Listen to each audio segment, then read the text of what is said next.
Hello everyone, and welcome back to my channel.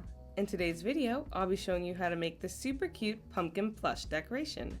The materials you'll need for this project is some weight for green and orange yarn, a 3.5mm or smaller hook, a pair of scissors, a darning needle, and anything that you want to use to stuff the pumpkins when you're done. Without further ado, let's begin this project. We're going to start by making a slip knot.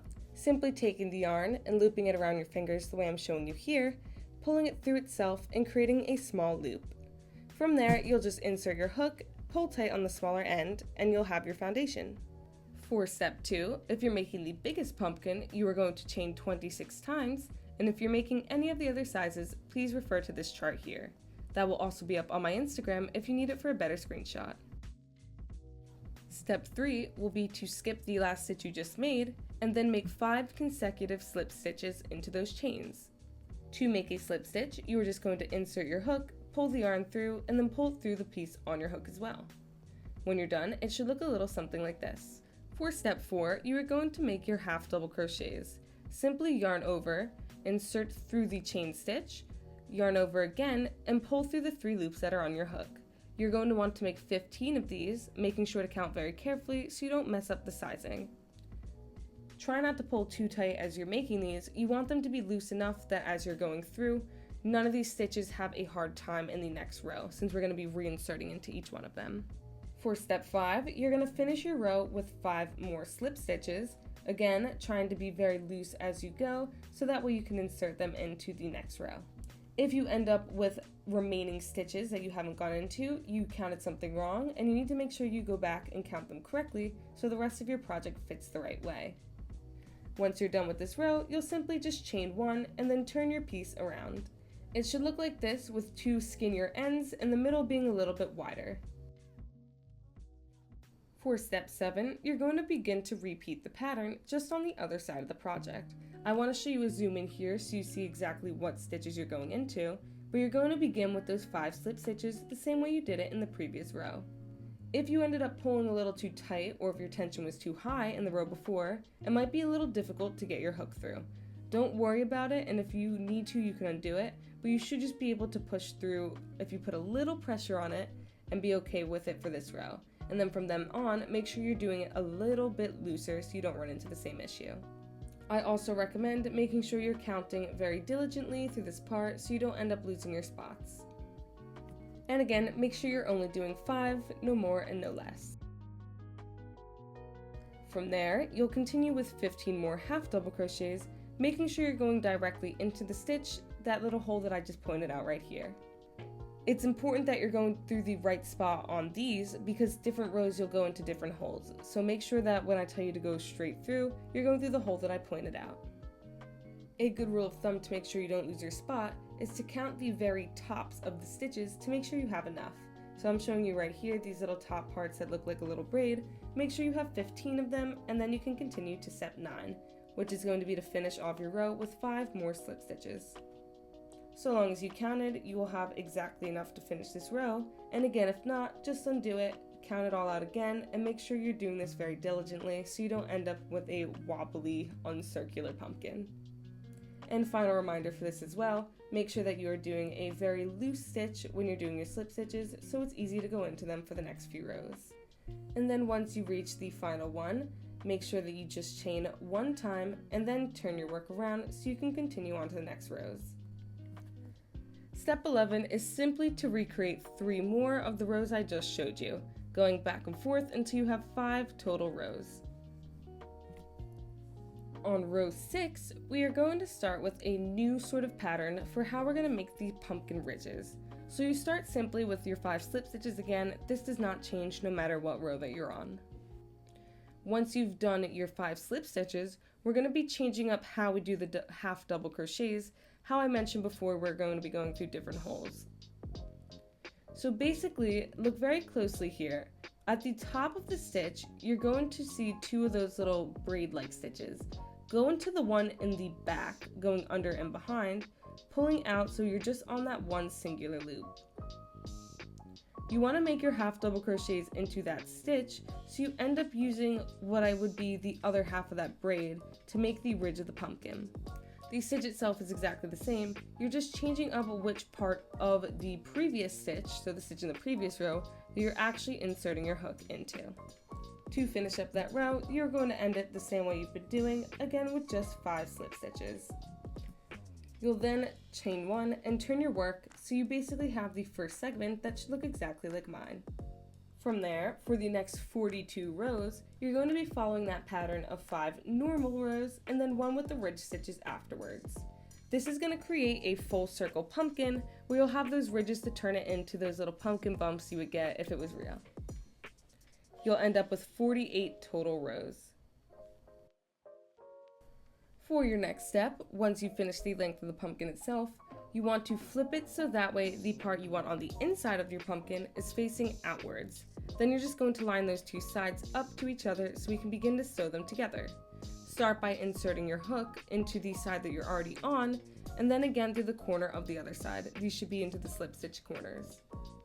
You're then simply going to slip stitch all the way down the side, just so that way you have a nice, thick, sturdy base as opposed to using the darning needle, which would make it a little looser and easier to unravel. And since we know that there are 25 stitches in these pieces height-wise, you're going to be making 25 slip stitches going all the way down the side of the pumpkin. Once you've finished all your slip stitches, you're going to chain 1 and leave a nice long tail before cutting the yarn. We leave this long tail so we can use it to weave in all of your ends. First, pull the yarn all the way through, very taut, and then you can begin to thread your darning needle with the leftover yarn that you just cut. If you've never used this sort of tool before, you're simply treating it the same way you would a normal sewing needle, and then you'll begin to weave in and out of the pumpkin the way I'm showing you here.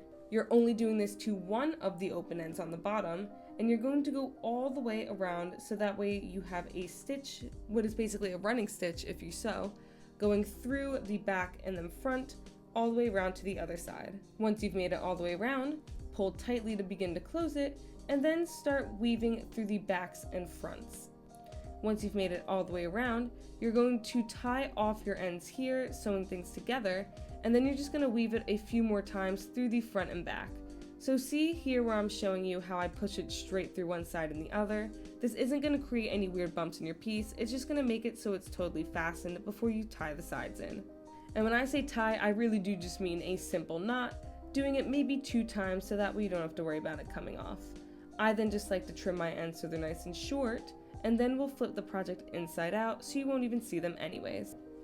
Once you've flipped everything inside out, you can grab whatever it is that you're using for stuffing and just start to load it right on up. You don't want to crowd it too much on the inside or it'll start to push the yarn apart and create little holes. You just want to very gently stuff it so it forms the shape that you want it to be while still being nice and fluffy with a cute design. You're once again going to weave it in the same way we did before with the orange yarn, this time being sure to not pull all the way through because we want to leave what's about a dime-sized hole afterwards. So simply weave it all the way around just like you did the last time, but make sure when you're pulling tight you leave that little space. For visual reference, you should have about this much left over when you're done, and I want you to make sure that you pull the green yarn pretty taut before you finish up this part of tying it all together. The trick here when you're tying to make sure that you don't mess up that hole that you made is to pull it tightly but not by the 2 strands themselves. So try to isolate it with your fingers a bit and then pull it to the spot you want it, holding it in place before you tie the second knot. After the second knot is tied, you won't have to worry about it squeezing up on itself anymore since the knot will be in place holding things where they need to be. I know my hands are kind of covering it here, but it should look like this by the time you're done. Moving on to the stem, you want to take that long piece that you have here and begin to make 10 single crochets inside of this hole. So you're basically going through the orange yarn that you have, or whatever color you chose for your pumpkin, and then begin to pull in and out the same way you would just do a regular single crochet. The only difference for that first one is that you want to loop it around your hook so that way you can have the foundation without making a slip knot. And again, reference that sheet if you're making one of the smaller sizes, but to make the bigger one, you want to have 10 total single crochets before moving on. At the end of your single crochet row, you want to slip stitch into that first single crochet you made, and then chain 1 so you can make more rows afterwards. Once again, you can refer back to that chart, but for the big pumpkin, you're going to be making 5 total rows, going all the way around, and then slip stitching into the end before chaining 1. To fasten it all off, you can either do a row of decreases if you know what those are and you prefer doing them that way, or you can simply just take your darning needle and sew it or weave it together the same way we were before. To do a decrease, just to give you a small verbal explanation, make your stitch through one hole and then come out the one next to it the way I'm showing you here. But again, that's not necessary. You can also just weave in your ends to make them tight. And once you fasten that all off, you'll chain once and cut your yarn. Don't worry about leaving a big tail. Simply pull it through afterwards and weave that end in however you please. I'm using it to kind of make a little point at the top of my pumpkin, but if you like how it looks, you can actually just tuck it right in afterwards. You can leave a bigger tail as well if you'd like to use your needle, but I'm just showing you how to use the hook here since I think it's a little bit easier. Just push it through both sides, grab your yarn, and pull it through them both. And with that, I would like to thank you all for watching today's video. If it helped you, please subscribe and leave me a like, and comment what you want to see next for the fall months, winter months, or anything else you can think of. I have an Instagram where I post all those patterns I talked about before, and I also have a Depop where I sell anything I made. I will see you all next week. Bye-bye.